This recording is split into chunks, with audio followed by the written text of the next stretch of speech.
वही कागज वही पुतला, ये मतलब मीडिया को जिनको आप बचा रहे हो वो भी कानून नहीं, किसी को बचाया नहीं आ रहा है। हम शांतिपूर्ण तरीके से हैं यहाँ पे। मेरा यही आग्रह है, मेरा यही आग्रह है कि कोई दोस्तों, क्या अखिलेश यादव को श्री कृष्ण वाला श्राप लगा हुआ है? वो श्राप जो गांधारी ने श्री कृष्ण को दिया था, क्या वो मुलायम सिंह यादव के परिवार के साथ अब तक चलता आ रहा है, जिसका खामियाजा उन्हें भुगतना पड़ रहा है?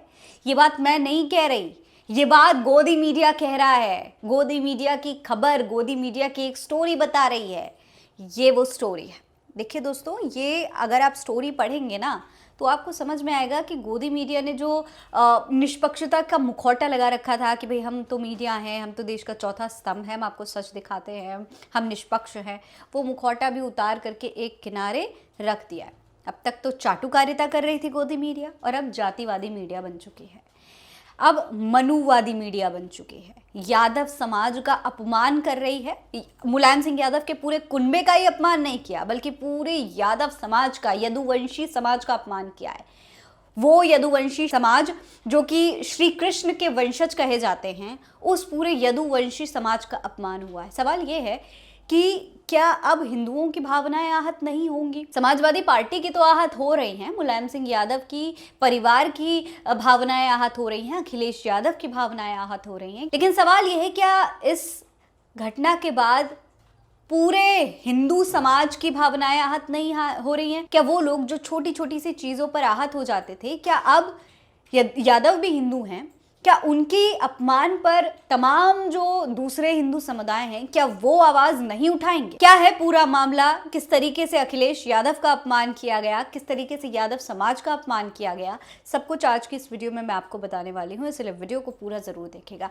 सलाम नमस्ते, मेरा नाम फरहीन अंसारी है और ये खबर आप मेरे official channel Farheen Ansari official पर देख रहे हैं। दोस्तों, गोदी मीडिया ने नीचता की हर हद पार कर दी है, हर झूठा मुखौटा उतार करके फेंक दिया है और खुलकर सामने आ गई है कि भैया हम तो जातिवादी मीडिया हैं, हम तो चाटुकारिता भी करेंगे, हम तो जातिवाद भी करेंगे, हम तो मनुवाद भी करेंगे, और हम विपक्षी नेताओं का खुलकर अपमान करेंगे। विपक्षी नेताओं के बारे में जितना झूठ परोसना हो, जितनी घटिया स्टोरीज लिख सकते हैं, उतनी घटिया स्टोरीज हम लिखेंगे। ऐसी ही एक स्टोरी इंडिया टुडे ग्रुप ने भी लिखी है। जी हाँ, इंडिया टुडे ने एक स्टोरी लिखी, ये वो स्टोरी है। आप देख सकते हैं कि बाकायदा एक स्टोरी लिखी और किस तरीके से, देखिए, एक ऐसी कहानी लिख दी जिसका कोई ना सर है, ना पैर है, ना कोई तुक है। मतलब महाभारत में गांधारी ने जो श्राप दिया था श्री कृष्ण को, उस श्राप को आज अखिलेश यादव के, मुलायम सिंह यादव के परिवार से जोड़ करके बताया जा रहा है और ऐसे दिखाया जा रहा है कि जैसे, देखिए, वो श्राप जो श्री कृष्ण को दिया गया था वो अब अखिलेश यादव के साथ, उनके जो मुलायम सिंह यादव का कुनबा है, जाहिर है वो भी यादव है, यदुवंशी समाज से आते हैं, तो उनके कुनबे के साथ चल करके आगे आ रहा है। दोस्तों, पूरी स्टोरी में क्या क्या बताया गया है, पहले मैं आपको वो बता देती हूँ। देखिए, खबर के मुताबिक इंडिया टुडे ने एक स्टोरी छापी जिसमें महाभारत के एक प्रसंग का सहारा लिया गया है। स्टोरी के मुताबिक गांधारी ने भगवान श्री कृष्ण को श्राप दिया था कि यदुवंश अपनी लड़ाई के चलते नष्ट हो जाएगा, और मीडिया संस्थान ने इसी श्राप का असर मुलायम सिंह यादव के वंश पर भी बताया। खबर में यह भी लिखा है कि इसी श्राप के चलते यादव परिवार में आपस में जमकर सिर फुटव्वल है, परिवार की राजनीति का ग्राफ पतन की ओर बढ़ रहा है। वहीं इस खबर से समाजवादी पार्टी के नेताओं और कार्यकर्ताओं ने नाराजगी जताई है। इस तरीके से दोस्तों पूरी जो खबर है वो छापी और बताया कि देखिए, उस श्राप की वजह से यादव परिवार का, अखिलेश यादव के परिवार का पतन हो रहा है। दोस्तों, अखिलेश यादव ने जब इस स्टोरी को देखा तो वो कितने एग्रेसिव हैं, कितने गुस्से में हैं, उनको कितना आहत हुए इस खबर को पढ़ने के बाद, इस स्टोरी को पढ़ने के बाद, वो आप उनके ट्वीट के जरिए देख सकते हैं। और साथ ही पूरा समाजवादी पार्टी का जो कार्यकर्ता हैं, तमाम यादव समुदाय के जो लोग हैं, वो कितने आहत हैं वो भी आप देख सकते हैं इस वीडियो में कि ये तमाम लोग जो हैं वो इंडिया टुडे के ऑफिस के बाहर, नोएडा के जो फिल्म सिटी में ऑफिस है उसके बाहर प्रदर्शन कर रहे हैं। ये भीड़ लगी हुई है और लगातार इंडिया टुडे के खिलाफ नारेबाजी हो रही है, वहाँ पर पुलिस तक लगानी पड़ी और किसी तरीके से इन लोगों को समझा बुझाकर भेजने की कोशिश की जा रही है। लेकिन समाजवादी पार्टी के कार्यकर्ता हटने को तैयार नहीं है। उनका कहना है कि जिस तरीके से अपमान हुआ है उसके लिए माफ़ी मांगी जाए और नहीं तो ये पूरे देश में जो है इसी तरीके का आंदोलन करेंगे, क्योंकि ये सिर्फ अखिलेश यादव का अपमान नहीं है बल्कि पूरे यादव समाज का, हिंदुओं का अपमान है। देखिए, इस पूरे मामले पर अखिलेश यादव ने एक लंबा चौड़ा ट्वीट लिखा है। अखिलेश ने क्या लिखा है उस पर गौर करिए और इसके जरिए आप देख सकते हैं कि आखिर अखिलेश जो हैं वो कितने आहत हैं, उन्हें कितना बुरा लगा है। देखिए, अखिलेश यादव ने लिखा है कि प्रिय परिवार वालों, कुछ मीडिया हाउस हमारे महाकाव्यों की बातों और संदर्भों को गलत तरीके से प्रस्तुत करके उनका अपमान कर रहे हैं और इन महाकाव्यों को मानने वालों की धार्मिक भावनाओं को आहत भी कर रहे हैं। ये राजनीतिक दानाजीवी मीडिया हाउस बार बार परिवारवाद के नाम पर जो एजेंडा चला रहे हैं, क्या वो ये नहीं जानते कि हमारे दोनों महाकाव्यों के पीछे की सांकेतिक महाकथा का आधार परिवार रहा है।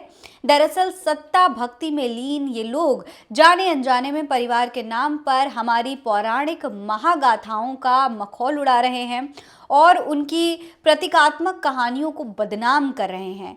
ऐसी बातों से परिवार कमजोर होते हैं और महाकाव्यों का अपमान होता है। सच तो ये है कि ये जिन स्वार्थी लोगों के लिए काम कर रहे हैं वो स्वयं परिवार और संबंधों को कोई महत्व नहीं देते हैं। ये मीडिया हाउस उनके परिवारों की कहानियां छापने की हिम्मत क्यों नहीं दिखाते हैं? उनके अपेक्षित छोड़ दिए गए घर वालों के बारे में समाचार प्रकाशित क्यों नहीं करते हैं? जो लोग राजनीति को पैसा कमाने की मशीन समझते हैं, उनके मन के अंदर चोर बैठा होता है, इसीलिए वो राजनीति को खराब मानकर अपने परिवार को राजनीति में सामने से नहीं पिछले दरवाजे से लाते हैं। जो लोग राजनीति के प्रति सकारात्मक सोच रखते हैं और उसे जन सेवा का माध्यम मानते हैं, वो ही ज्यादा से ज्यादा लोगों की भलाई के लक्ष्य से प्रेरित होकर अपने परिवार को संघर्ष के लिए समर्पित कर देते हैं। ये परिवार नहीं बलिदानवाद होता है, क्योंकि उनके परिवार वालों को भी अहंकारी सत्ताओं और वर्चस्ववादी लोगों से लड़ना पड़ता है, हर तकलीफ का सामना करना पड़ता है, जबकि इसके विपरीत सुविधा भोगी लोग अपने परिवार को ऐशो आराम के कामों से लगाकर उनके जरिए अपने लिए जायदाद दौलत इकट्ठा करने में लग जाते हैं। अगर परिवार इतना ही बुरा होता है तो भाजपाई और उनके अपरिवारवादी संगी साथी व दानाजीवी मीडिया हाउस घोषित कर दें कि वो आज ही उन सब लोगों को अपनी पार्टी और संगठन से निकाल देंगे जिनके माता पिता या परिवार का अन्य कोई सदस्य कभी भी राजनीति में रहा है। उन सभी को छोटे पद से लेकर मुख्यमंत्री जैसे बड़े तक से हटा देंगे जिनकी मठाधीशी का आधार पारिवारिक संबंध है। ये उन्हें चंदा नहीं देंगे जिनके कारोबार में परिवार लगा है। नाम के बाद आने वाले पारिवारिक नाम यानी कि सरनेम का प्रयोग बंद कर देंगे। जिनके भी परिवार हैं उनसे वोट नहीं लेंगे। सरकार ये नियम बना दे कि अधिकारी की बेटी या बेटा अधिकारी नहीं बनेगा, डॉक्टर का डॉक्टर नहीं बनेगा, वकील और न्यायाधीश का एडवोकेट या जज नहीं बनेगा, पत्रकार का जर्नलिस्ट नहीं बनेगा, कारोबारी का कारोबारी नहीं बनेगा और मीडिया हाउस के मालिक की बच्ची या बच्चा मीडिया हाउस का मालिक नहीं बनेगा इत्यादि। दानाजीवी मीडिया हाउस भी घोषित कर दे कि अपने परिवार के लोगों से मैनेजमेंट के सारे पद और शेयर वापस ले लेंगे और अपने एम्प्लॉयज को दे देंगे। अगर वो ऐसा नहीं करते हैं तो उनके विरुद्ध भी शांतिपूर्ण जन आंदोलन करने का हक उनके एम्प्लॉयज और जनता को होगा। सच्चाई तो ये है कि भाजपा और उनके अपरिवारवादी संगी साथी चाहते हैं कि परिवार तोड़ दिए जाए, लोगों को अकेला कर दिया जाए, फिर उनको डराकर अपने प्रभाव में लेकर उनका शोषण किया जाए। भुखमरी, गरीबी, महंगाई, भ्रष्टाचार, भर्ती, नौकरी, खेती मजदूरी, काम कारोबार, तंगी मद्दी जैसे मुद्दों पर लोग इकट्ठा ना हो पाए। ये सब नकारात्मक स्वार्थी लोग एकजुटता से डरते हैं और चूंकि परिवार एकजुटता की पहली सीढ़ी होता है इसीलिए परिवार को नकारते हैं। परिवार, कुनबा, कुल जब सकारात्मक होकर एक दूसरे से जुड़ते हैं तभी समाज बनता है। सच्चा समाज नकारात्मक लोगों के खिलाफ होता है, इसीलिए जब कोई चोर डकैत गांव बस्ती में घुस आता है तो ये सारा समाज इकट्ठा होकर एक होकर उनको खदेड़ देता है। भाजपाई और उनके संगी साथी अंदर से डरे हुए लोग हैं, इसलिए परिवार की बुराई करते हैं। इनका बस चले तो कल को ये शादी विवाह भी बंद करवा दे जिससे कि परिवार बने ही नहीं, यहाँ तक कि पारिवारिक पारिवारिक एकजुटता की तस्वीरों को भी बैन कर दें। तो दोस्तों, इस तरीके से अखिलेश यादव ने अपनी नाराजगी जाहिर करी और बताया है कि भैया ये जो मीडिया संस्थान है और ऐसे तमाम मीडिया संस्थान हैं जो कि परिवारवाद पर ही चल रहे हैं, तमाम भाजपा के नेता हैं जिनके परिवार के लोग पार्टी से जुड़े हुए हैं, अपने लोगों को जो है बड़ी बड़ी सीटें, बड़े बड़े पद दे रखे हैं, तो फिर आखिर उन्हें हमारे परिवार से ऐसी क्या परेशानी, ऐसी कौन सी चिढ़ है कि बार बार हमारे परिवार का अपमान करते हैं, परिवारवाद पर निशाना साधते हैं। भैया, आपको अगर परिवारवाद से इतनी ही चिढ़ है तो आप कह दीजिए, अनाउंस कर दीजिए कि भैया कोई भी डॉक्टर का बच्चा डॉक्टर नहीं बनेगा, इंजीनियर का बच्चा इंजीनियर नहीं बनेगा, वकील का बच्चा वकील नहीं बनेगा, नेता का बच्चा नेता नहीं बनेगा, लेकिन आप वो नहीं कर सकते। ये अखिलेश यादव ने बाकायदा पूरा ट्वीट करके अपनी नाराजगी जाहिर करी और कहा है कि भाई अगर इस तरीके से मीडिया संस्थान परिवारवाद पर निशाना साधते हैं, झूठी खबरें दिखाते हैं, तो उन्हें खुद भी अपने चैनल में अपने परिवार को, लोगों को हिस्सा नहीं देना चाहिए। बड़े बड़े पदों पर अपने चैनल में अपने परिवार को, लोगों को नहीं बिठाना चाहिए। और अगर इतने आप जो है परिवारवाद के खिलाफ हैं तो दे दीजिए अपना सारा शेयर अपने एम्प्लॉइज को, दे दीजिए सारे बड़े पद अपने एम्प्लॉइज को, और अगर नहीं दे सकते तो आपके एम्प्लॉइज भी आपके खिलाफ प्रदर्शन कर सकते हैं।